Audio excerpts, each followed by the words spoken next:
So some of the things I want to talk about today is, getting ready to go, right? So what are the things that you can do to set yourself up for success as you prepare to travel?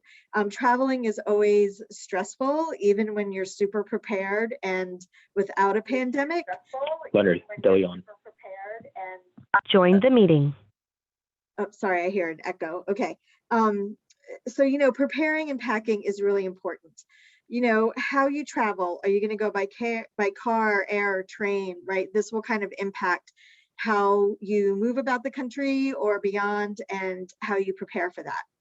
And then really practicing the COVID-19 protocols, right? What are some of the new things that are involved that are going to make traveling possibly more stressful or more complicated for you? So how are you going to prepare for your trip? One of the first things to think about now are the COVID-19 protocols, right? So you want to check on and prepare for these things. Where are you going to go and what types of masks are required? What testing requirements are there? Do you need to get a test before you leave? Do you need to get a test at your destination? Are there still places that are requiring you to quarantine or to self-isolate after you get there or after you get back home? How do you present your vaccination passport or whatever you want to call it? Here in Virginia, now we have a QR code on our phone is the way they would like us to present our vaccine information. So are people going to accept just the paper card? Do they want some type of passport? Would they accept a picture on your phone? How can you show that you've been vaccinated and make sure that you can get into your destination without any trouble? Masks, of course, are the big thing right now. And there's all types of masks that you can use. I know for the majority of the pandemic, the recommendation from CDC has been to wear a cloth mask and to save those N95 and KN95 masks for healthcare providers or healthcare settings. The CDC recently quietly upgraded their mask guidance and said, now that we have supplies of masks, it is okay for people to wear KN95s or N95s as long as they're not specifically marked for healthcare use. Those should still be used by healthcare providers. But those are the ones that are showing, the best protection. So if you're going to be on a plane or a train or, around a big crowd of people, you might want to wear an N95 or KN95. KN95s could definitely be counterfeit. So if you go to the CDC website, it'll explain how to tell if your mask is real or fake. So you want to make sure that you don't have a counterfeit mask. If you can't get a K95 or an N95, then you might want a double mask, right? You might want to wear a cloth mask over a surgical mask. The mask that's best for you is the mask that you're going to wear. So you want it to be comfortable. And you just don't want it to have any gaps. I recommend carrying several masks with you. Your mask can get dirty, it can fall on the ground, it can get damp. So you want to be able to change out your masks, to make sure that you're comfortable. And the other thing to think about with masks is that it can protect you from other things besides COVID-19 while you're traveling. It can protect you from other viruses like the flu. It can protect you from pollen and allergens, any air pollution or wildfire smoke you might come into contact with, and even strong fragrances. So having different masks to use for different times is just going to be really important when you travel. Making sure you have all your medications is also really important before you go. You want to make sure you have enough on hand for your trip and for a few extra days. You never know when you're going to get stuck someplace. I've slept many nights in airports. I've been snowed into places, and I've had to kind of manage with what I've had. So it's really important to make sure that you always have a little extra with you just in case you get stuck. Your prescriptions, you want to make sure you have all of your inhalers. You want to make sure that if you're going to bring a nebulizer that you have, your prescription for the nebulizer. You want to have your EpiPen and any allergy meds. If there's anything you take over the counter, supplements, nasal rinses, you also want to make sure you have those. Sometimes when you go places, you just don't have the time to stop at a pharmacy, or the pharmacy doesn't have what you need, or you might take allergy medicine that's kept behind the pharmacy counter and you can't get it at certain times of the day. So it's important to just have extra, and it's one less thing that you have to worry about. You want to make sure you have a spacer and a peak flow meter if you use those. And really the best thing to do is to just make a list of your medications and everything you need to ensure you don't forget them. And you always want to have your insurance card with you. And one of the things I do when I travel is I look to see if there are urgent cares or hospitals nearby where I'm traveling. If I was to suddenly have an asthma episode or to get sick, who could I go see? Who would take my insurance? And where can I get to quickly? Get your vaccines and shots before you go. This includes flu, COVID-19, thinking about any allergy shots or any asthma biologics you might be on as well. It's important to remember it takes 2 weeks for the flu vaccine to be effective. So if you're going to travel, you want to make sure you have your shot or nasal spray 2 weeks before you go. The same thing with your COVID-19. If you're going to get a third shot or a booster shot based on your age or medical conditions, you definitely need 2 weeks before it's fully effective. If you get weekly allergy shots or biweekly allergy shots, or you get a biologic, you want to make sure again that you work it out with your provider, your doctor, to make sure that you're not going to miss. And if you're going to miss, what is your plan to catch back up? As someone who's done allergy shots, it's really challenging if you miss several, shots, or if you have to step back because now you're having an allergic reaction because you missed, or, your dose has to be updated. So just making sure that you can stay on the schedule as best you can so you don't take a step back.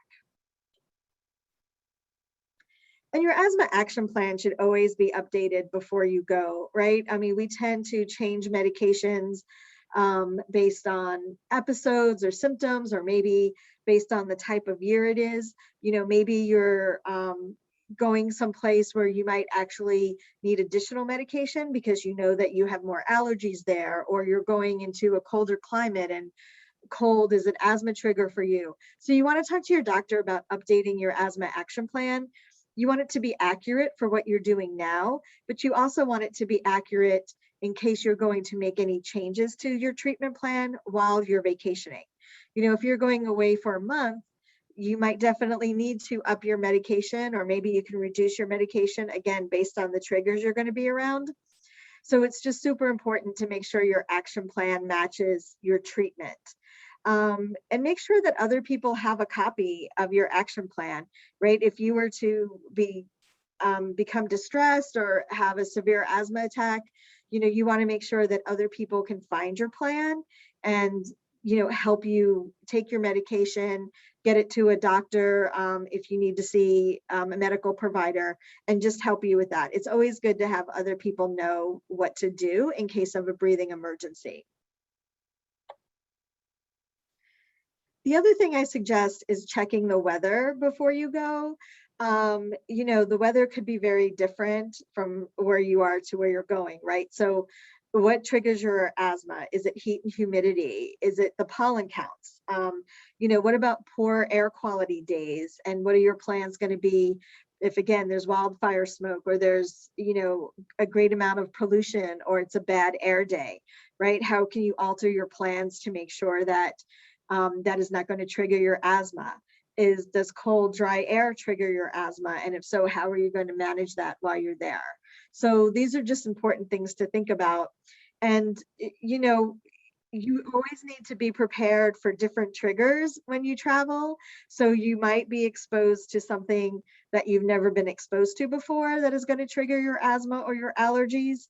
Or it might be something new. Maybe it was something that never bothered you previously. Our allergies and triggers change over the years. So you just always want to be prepared for the unexpected. So those are some things to think about before you go. Does anybody have any questions or anything they would like to share? Yeah, I had a comment, Laureen, Yes. about what you would recommend for as far as your arms and gloves, and I'll tell you why. I have severe allergies, and I was once on a plane going to Europe, and I was talking to this little girl next to me who wanted to play a game. I said, fine. My arm must have brushed against her coat or something. I had not only a huge outbreak of hives, I couldn't get rid of it, and I was going to Europe. I took what I had with me. I had to get 2 rounds of prednisone when I got back to get rid of this. I had hives like for weeks. So I now wear long sleeves, gloves. I don't know if you have recommendations for certain kinds of gloves, and then take off whatever you're wearing and wash it, because you don't know what's on the seat. What if she had cat dander on her? I'm very allergic to that, for example. I know Wanda is too. What would you recommend for avoiding getting anything on yourself, and what kind of gloves do you recommend? Yeah, so that's a great question. And, usually I recommend that people, travel with layers of clothing, right? Like, so, bring a sweater that you could put on and take off in case you're in that type of situation. Um, you know, I don't really recommend gloves. I mean, that is, I think, maybe a personal preference, and I would suggest non-latex gloves. People have a tendency to um, get a false sense of security with gloves, right? They think because they're wearing gloves, it's okay, but then they still touch their face or their hand, their eyes or other parts of their body with whatever they touched with the gloves. So the thing with wearing gloves is that you have to take them off, right? Because it doesn't really matter. Like if you touch somebody with your hand, you need to wash your hand. If you touch somebody with that glove and you still touch other things with that glove, it's just as if you did it with your hand, right? So the thing about gloves is, having to take them off and putting on a fresh pair. I also always, and I'm going to talk about this in a minute, around cat dander, is recommending, carrying wipes with you, wiping things down. There's always going to be pet dander on public transportation because that dander is sticky and it sticks to people's clothes. And so you can very well be sitting next to somebody who has a cat at home but doesn't have a cat with them on the plane and have an allergic reaction. And I'm also that allergic to cats. My 5 years of allergy shots did not help that. Right, exactly. Yes. And covering the seat. I was taking Yeah. care of a friend who was sick, and I drove her kids somewhere, and they had cat dander. My entire car had to be cleaned out. I couldn't drive it for several days. What would you recommend on a plane, covering the seat with something just in case? I did wipe down the arms, and this experience that I related to happened way before COVID. It was years ago, but would you recommend covering the seat with something? So, they do wipe down the seats a little bit, right? Like on, planes. It depends, like if there's cloth. And again, it's you're going to have some things on the seat, but I think the bigger challenge is the person who's sitting next to you or in front of you and what they've brought in, right? You can't, there's also carpet, right? So there's going to be pet dander stuck in the carpet. So, I always try to get on the plane earlier so I can do a little like tray wipe down and seat wipe down. Um, I recommend bringing some coverings for when you stay in hotels and things like that, which we're going to talk about. But I think on planes, it's just really hard because you have so many people and that dander is just going to be everywhere. So I think it's more, going to be like you can't cover every seat, right? So I think it's just more the people that are around you. Okay, thanks. Yeah, I know that's not a great answer. Traveling is so hard for people with asthma and allergies. So I feel you on that. Any other questions or comments? Nope. All right, so let's talk about some of the challenges as we were just discussing, using public transportation, airplanes, trains, buses, and cars as well. All right, so, we were just talking about pet allergies, right? And I have been on some flights. The last flight I took had 6 dogs on the flight, 6. And these 2 were like service dogs, and the rest were emotional support dogs or pets.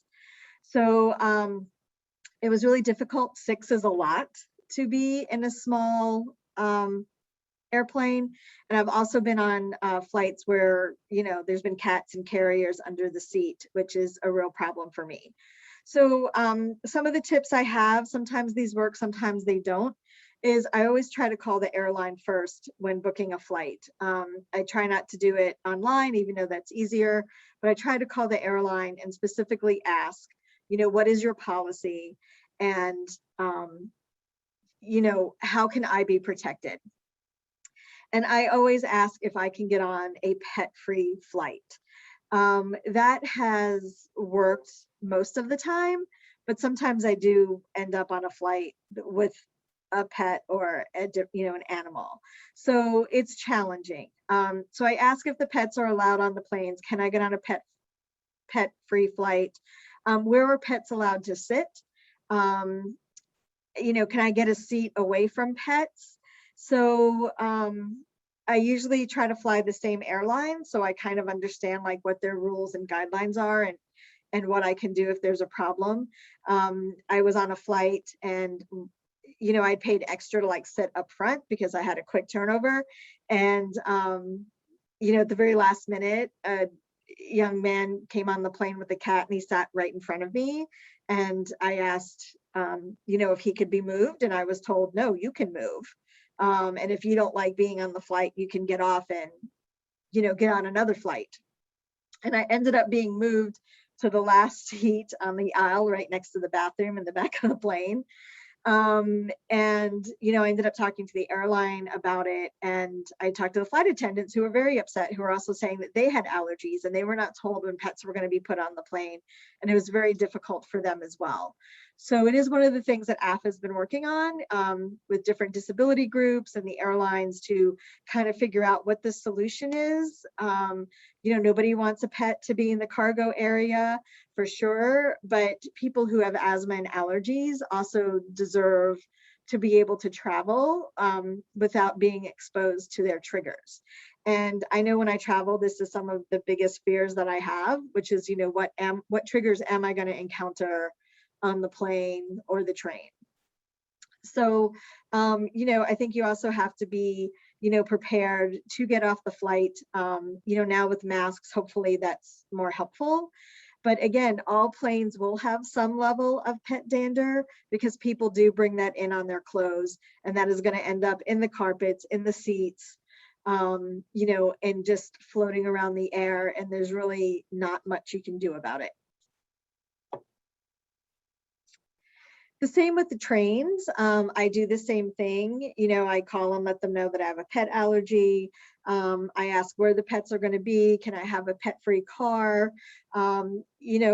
Another safer place to be, during COVID is to take a window seat on both a plane and a train, because people are constantly, going up and getting into the, overhead bins and breathing on you if you're on an aisle seat. So if you're at the window, you're kind of further away from that. So we recommend sitting in the window seat and avoiding the middle seat if you possibly can. If you're going to bring a nebulizer that needs to be plugged in, you can ask about power outlets at the seats. Amtrak has power outlets. Some airlines have power outlets. It depends who you fly. So again, just kind of being prepared and knowing what's going to be at your seat will be really helpful. So carry-on luggage, you always want to have your medications with you in your carry-on luggage. I've had luggage be lost. The luggage is put in the bottom of the plane where it's hot. There's no ventilation. You don't want to keep your asthma inhalers or other medications, in an area where it's super hot. You want it to be protected. So I like to always keep them under my seat. Again, I don't want to have like the stress of having to get up and get into the overhead bin to access my medication if I'm in distress or just feel like I need it. So I always try to have it in a backpack or a purse or some carry-on that fits under the seat so I can get to it whenever I need it. This includes asthma and allergy meds. I always have water to try to stay hydrated, and tissues and wipes. Again, you can always ask if you can board the plane early so you can do a wipe down of, your tray and your seat and the arms, and, try to keep that as clean as possible. And also to have wipes again to, after you touch things, to be able to, wipe your hands and make sure you can get all of that off. And don't ever be embarrassed to use your inhaler or nebulizer in front of people on public transportation. I do it all the time. On one hand, I hate to kind of self-identify that way, but I'm also not willing to have an asthma attack when we land. So I've kind of gotten over that embarrassment, and I will definitely use my medication as needed. So traveling by car, if you rent a car, again, it should be wiped down really well by the rent-a-car people and vacuumed out. So hopefully there hasn't been any animals in the car, but you can ask about that as well. If you're using your own car, make sure you service it before you go. You want to make sure the ventilation and air conditioning is working well. You can replace the cabin air filters. You can clean the vents to remove any dust. If you have air conditioning in your car, use that, especially during, when there's high pollen counts or other allergens in the air, bad air days, keep your windows up and use the air conditioning, and use the recycled air function. So you're not bringing fresh air in, you're just keeping the air that's already in the car fresh. And don't leave any of your medicines in the hot car. All asthma and allergy meds should be kept around room temperature. So you definitely don't want to keep things, in the sun and in anything over, 70, 75 degrees, because you don't want it to affect, your medication. So any questions or comments about kind of how to prepare and deal with public transportation? One of the challenges I always have and afraid of is fragrance. Am I going to sit with somebody who's wearing cologne? Does the, do the flight attendants wear perfume? Sometimes I'll ask the airlines about that as well. Is it possible to be on a fragrance-free flight? They usually tell me no, they can't help with that, but I do feel like by bringing it up, I'm bringing some attention to it. If I have to drive in an Uber or Lyft on the way to the airport, I'm always super concerned about air fresheners in the car and cologne or perfume the driver might be wearing. So I have found that wearing a mask during COVID has helped a little bit with that, but it is definitely a fear of mine and a concern that I'm going to end up in an airplane without any way to get away from, strong smelling personal products like that. Anybody else have that fear or have experienced that, or any challenges or tips you'd like to offer?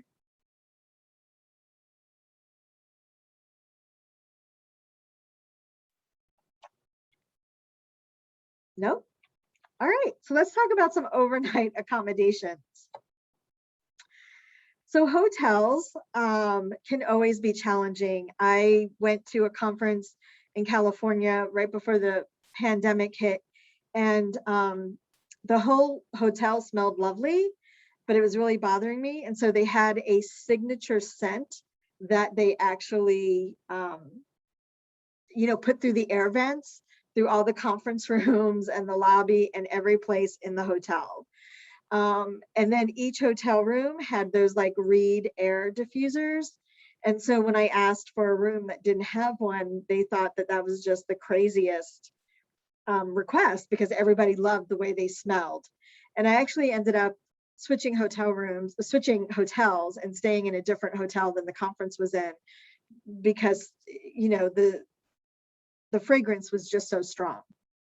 So, you can call Hilton and ask, but it's really much better if you call the actual location hotel and talk to the front desk and ask some of those things. Is there a signature scent in the hotel? Are there any air fresheners or plugins in the room? What cleaning supplies are you using, right? Is it going to be cleaned with bleach? Are you using harsh chemicals? Do you have asthma and allergy friendly rooms, right, where you use more natural or green cleaning products? And, I also suggest packing your own pillow or mattress encasings if you are concerned about dust mites.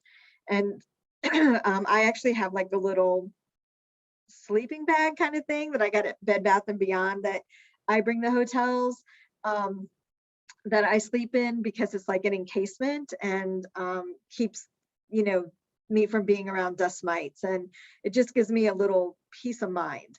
So these are just some things to think about when you're booking hotel rooms. Are people still smoking in hotel rooms? Are there certain floors that allow smoking? Is there smoking, right allowed at the front door, or do they have to be 25 feet away from the building? Is there smoking outside on the patio? So there's just a lot of things to ask about with hotels, regarding your triggers. And so calling the actual location you'll be at is really the best bet to get some of these questions answered. VRBO, vacation rental by owners, and Airbnbs are really big now. So talking to the owner and getting some clarification about what's going on in these residences is also really helpful. Are there candles? Are there plugins? Are there these, diffusers? Are people trying to mask any odors? Has smoking been allowed, again, in the building or in the house? Are pets allowed? Are any of them living on premises? Again, if you are allergic to dogs and they are dog-friendly rental, then you might not want to choose that particular rental. Or if they have a house cat, right, you might not want to choose that. Again, what cleaning supplies are being used? Are they using bleach? Are they using something more asthma and allergy friendly? Is there a gas stove? There's a lot of evidence right now saying that gas stoves are really bad for people. They're not lung friendly. I won't say that it's just for people with asthma, but for everybody, that does release particles that go into our lungs, and it's not the safest for us. So is there a gas stove? Is there a gas fireplace? Is there a wood fireplace? Does the place smell like burnt wood? So again, just things to think about when you are, looking for hotel accommodations or overnight accommodations. And then camping, hiking, cold weather, right? It's really important to be safe outdoors. So I know we're heading into campfire season and bonfire season. So staying away from, those types of fires, staying upwind or staying away in general is, recommended. Again, wearing a mask can help with some of these things, or a loose scarf to cover your face to keep the air warm and moist. Always keep your inhaler with you. Figuring out how you're going to carry it before you go camping or hiking or skiing is really important. So, where can you hook it to? What pocket can you put it in that it's safe? Can you use it 15 minutes before you exercise or go hiking or skiing or doing any of these other things? You can talk to your doctor about pre-medicating and just making sure that, again, you're always prepared, because you just don't know when you're going to come in contact with the trigger that has not triggered you before. So those are my quick tips and tricks, and I'm happy to take any questions or comments.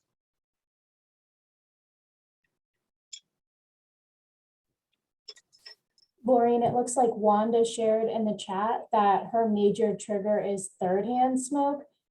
She could not sit or stand beside anyone who carries that nicotine scent. Yeah, that is really challenging. Again, when you're stuck on a plane or a bus or a train where you might end up with somebody who is a smoker, or maybe lives with somebody who smokes, and you get with that, again, the mask can help with that somewhat. And definitely one of the questions to ask if you're booking an Airbnb or VRBO, or even a hotel, right? Did this used to be a smoking room? Did you used to accept people who smoked? Or, even if you're going to a state where marijuana is legal, do you allow that smoke or vaping in the room, right? Because all of that can definitely trigger asthma, right? Whether it's firsthand, secondhand, or third hand. But Yeah, third hand is it's a little trickier to kind of talk about, but it is definitely a trigger and something to be aware of.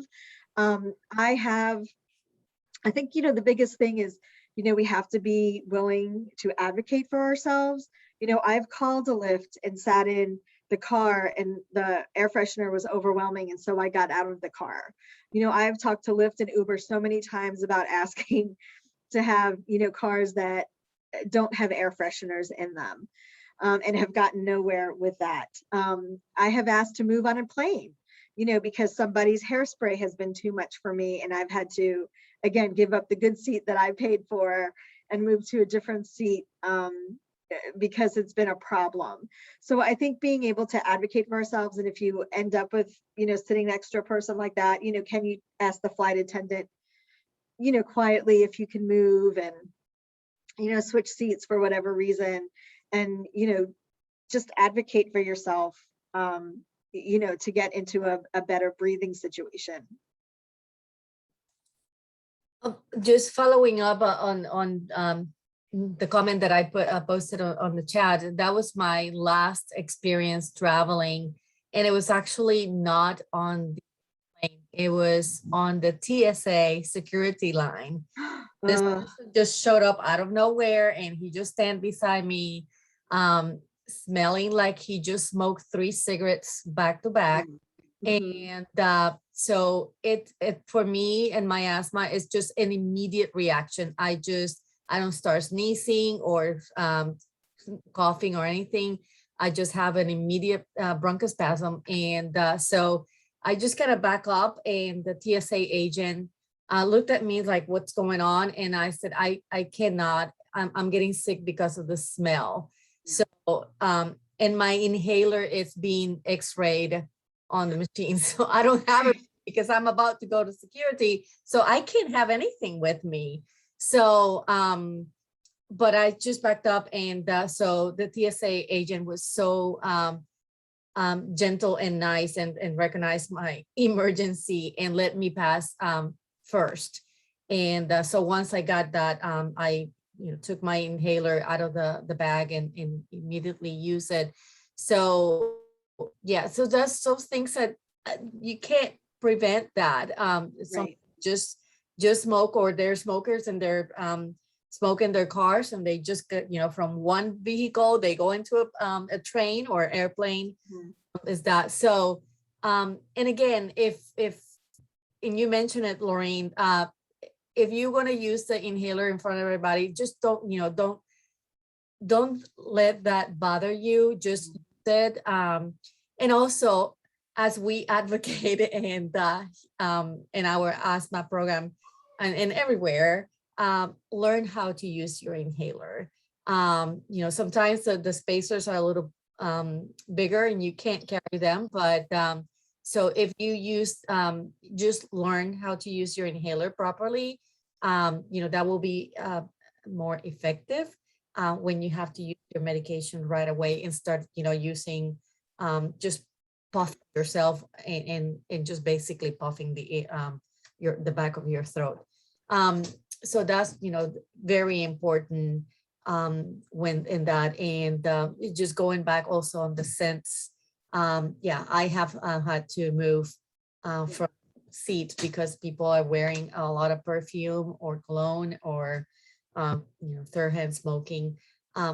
My last experience, which is less than a couple weeks ago, on an airplane, I didn't have a bad experience. I just knew that I needed to protect myself, and I wore an N95 through the entire flight, 3 hours. Oh. And I said, I am not drinking, not even water, no eating. That mask was fixated on my face for the 3 hours. And so it was fine. So I think, one tip, if you're gonna travel by airplane, regardless what they said, the UV lights and all that stuff, but there's so many triggers around, and people, you can't control what people are bringing with themselves, and and the weight of triggers. So wear your mask, don't take it off. This is strictly necessary. right?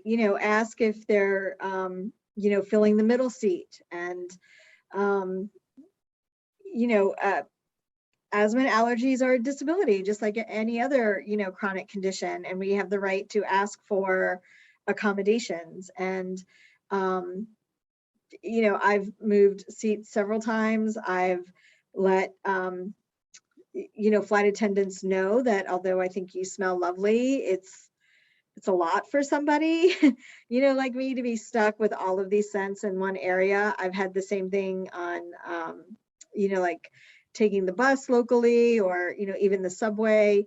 Um, I often try to use my rescue inhaler before I even kind of like walk into the airport, because I know it's going to be stressful, right? I know something is going to stress me out, whether it's the line of the TSA, somebody in front of me smells like secondhand or thirdhand smoke. Um, it's the perfume, it's whatever. And so I try to, um, like just pre-medicate for that, as if I would do if I was going to play sports or anything like that, and just kind of, get ahead of the game. Also, if you're going to carry a portable nebulizer, like that's okay too. A lot of them are battery operated now. They're super quiet. They work, quickly. So, doing that at your seat is okay as well. Just make sure that you have the medication and you can get to it, and, you can set up your nebulizer as you need to. But yeah, I think we just always need to be prepared for that, trigger that we're not expecting. And, because it feels like well, every day can feel like a landmine of triggers, but when you're traveling, it just feels like it's even more, because so many things are out of your control, right? You're out of your comfort zone and what you're used to doing every day. So it can just be really stressful. And, if stress is a trigger for you, trying to figure out how you're going to manage that as well. I have my little meditation apps on my phone, and I pop in my, earbuds, and just try to, calm myself down that way as well.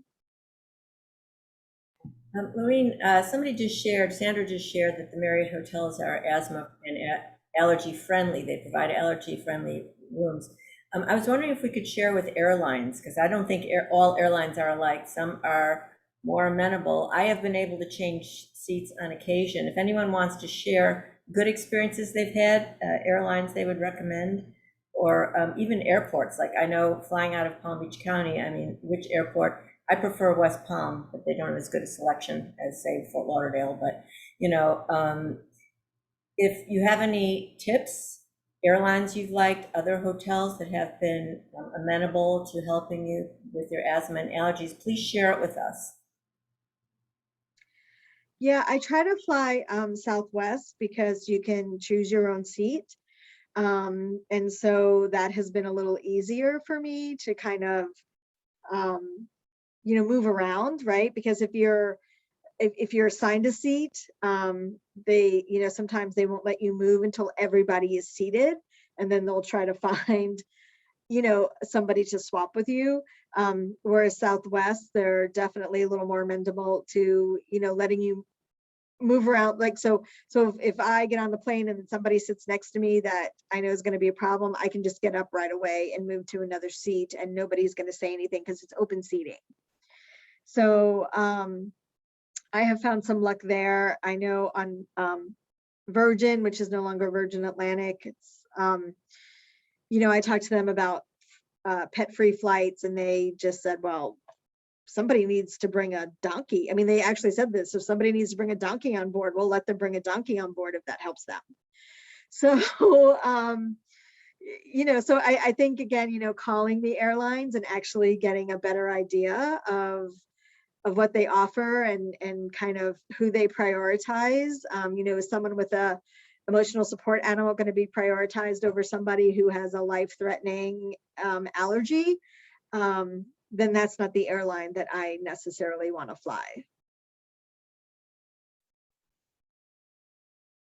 Thanks. Does anybody else have any good airline stories to share? Tips for airlines that helped you? There were some comments in the chat. Holly shared that TSA doesn't change gloves person after person, so that's just something to think about.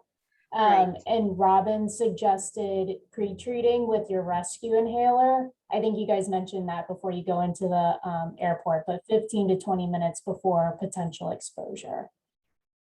Other than that, Bruce did share that for those planning on vacationing to the beach in Florida, you might want to check if these, or if there are any red tide warnings. This could spoil your planned relaxation on the beach. Some beaches have even had to close due to red tide toxic effects. Good point. Yeah, and if I don't pre-treat before I go into the airport, I always pre-treat before I get on the plane or the bus or the Amtrak or whatever it might be, just to be on the safe side.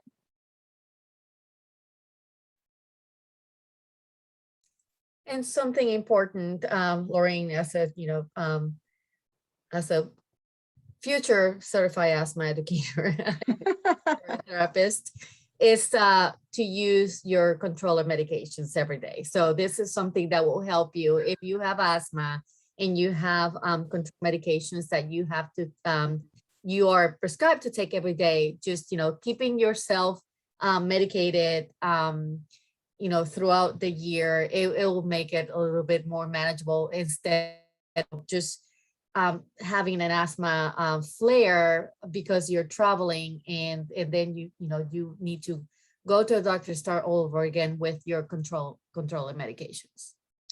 That's a really good point, Wanda. And, staying on top of your asthma and allergy medications, before you travel, and making sure your asthma is as well controlled as possible, right? You don't, if it's possible, if you can, you don't want to start a trip, already, feeling like you're going to get a flare or, feeling like you're about to get sick. If you think you're having any symptoms at all, you should reconsider traveling, or how you're going to do that, altering your plans. But, new study just came out around COVID that people who have well-controlled asthma do way better, with COVID symptoms and outcomes than people who have poorly controlled asthma. So allergy medication too, making sure that you stay on top of that if you have allergy-induced asthma or you just have allergies that can make you miserable when you're traveling. So making sure that you're taking all of those medications as prescribed. And again, I mentioned, making sure your asthma action plan is updated, that your plan might change, to accommodate your traveling. And if that's the case, you want to make sure that you follow it as directed by your doctor. And again, that other people have that document so they can help you if they need it, and to make sure that you're taking your medication as you're supposed to. But yeah, staying on top of that. And, and even when you're there, we get off of our regular schedules, and it, we very easily might forget to take our medication at night because we're not at home at that time as normal, or other things might be happening, right? All the excitement of traveling and vacationing. And it's very easy to forget to take your medication. So staying on top of it, whether it's, you do little reminders with your phone, or you have a asthma app on your phone that can remind you to take your medication, or you have a sensor or whatever it is, to make sure that you continue to take your medication while you're traveling. Holly just mentioned that, and I wonder what you think about this, getting hard surface luggage that is cleanable, because of course, when you get your luggage out of the overhead or out of the checked area, you don't know what it touched, right? What it was in contact with. Yeah, that's a really great tip. I only use like hard shell luggage, kind of for that very same reason. And they could just be wiped down very easily. Good tip, good tip. We don't think about these things. It's so obvious, but it's not, because we don't think about it. I wanted to thank you. I think we're just about out of time. And I just wanted to say I'm Dr. Deborah Weiss. I'm the chair of the Home Visiting Work Group and co-chair of the Florida Asthma Coalition. This is the second in our fall series. And next month, Bruce Brown and I will be presenting on outdoor triggers on October 27th. So if you are not on our mailing list or on our email Evite list, please, by all means, contact Florida Asthma Coalition and get on it. This was so helpful. I will say one thing I do is I avoid public transportation. I got what I Yeah. call my COVID car. It's a hybrid, and I just drive everywhere. But sometimes you have to fly. So thank you so much. I feel a lot more comfortable because I do have a flight coming up in about a month. So thank you so much. This was just great. Thank you, Lorraine. Thank Thank you, you for Lorraine. connecting with me on LinkedIn.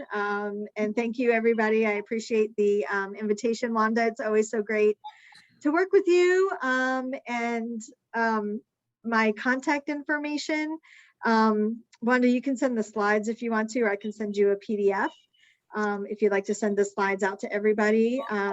But if there's any questions or anything else I can provide, I'm happy to answer any questions. Great. Thanks so much. Thank you, Lorraine. Great, thank you. Bye, everyone. Thank you for Bye, everybody. coming. Thank you for coming. Stay safe.